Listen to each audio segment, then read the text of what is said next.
Assalamualaikum warahmatullahi wabarakatuh. Bertemu lagi dengan Ibu Enggar Paweninggali pada mata pelajaran ilmu pengetahuan alam untuk kelas 7 SMP. Jangan lupa protokol kesehatannya. Ingat 3M, memakai masker jika bepergian, rajin mencuci tangan, dan juga menjaga jarak.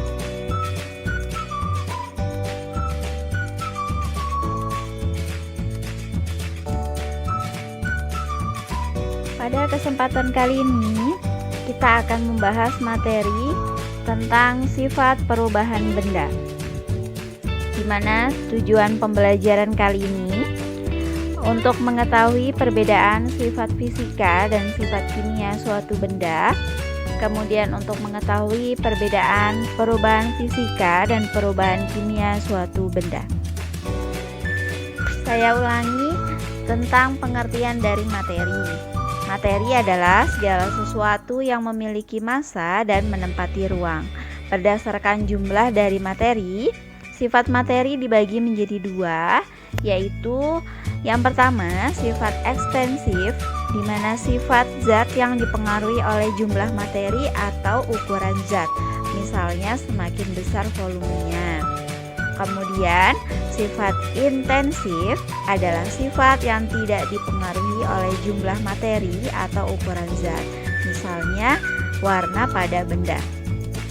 Kemudian berdasarkan perubahan yang terjadi, sifat materi dibagi menjadi dua, yaitu sifat fisika, sifat yang dapat diamati oleh panca indera tanpa mengubah zat penyusunnya, misalnya wujud zat, di mana kita tahu wujud zat itu dibagi menjadi tiga ya, ada wujud padat, cair, dan gas.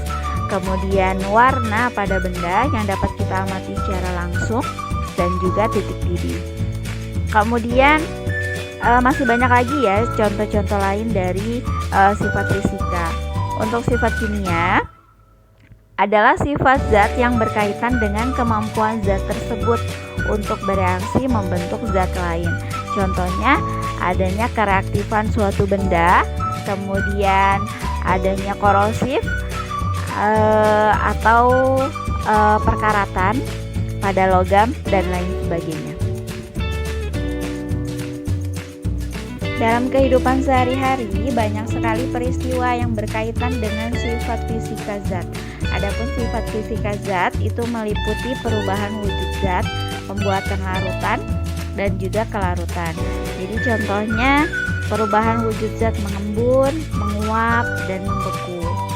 Kemudian contohnya bisa juga pembuatan larutan dan kelarutan, adanya larutan gula bercampur dengan teh.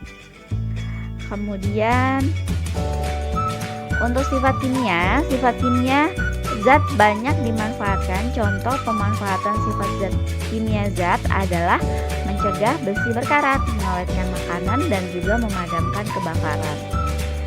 Jadi banyak ya, contohnya pisau dapur kita itu biasanya banyak yang berkarat. Kemudian makanan pengawet, contohnya mie instan, kemudian pada saat proses memadamkan kebakaran.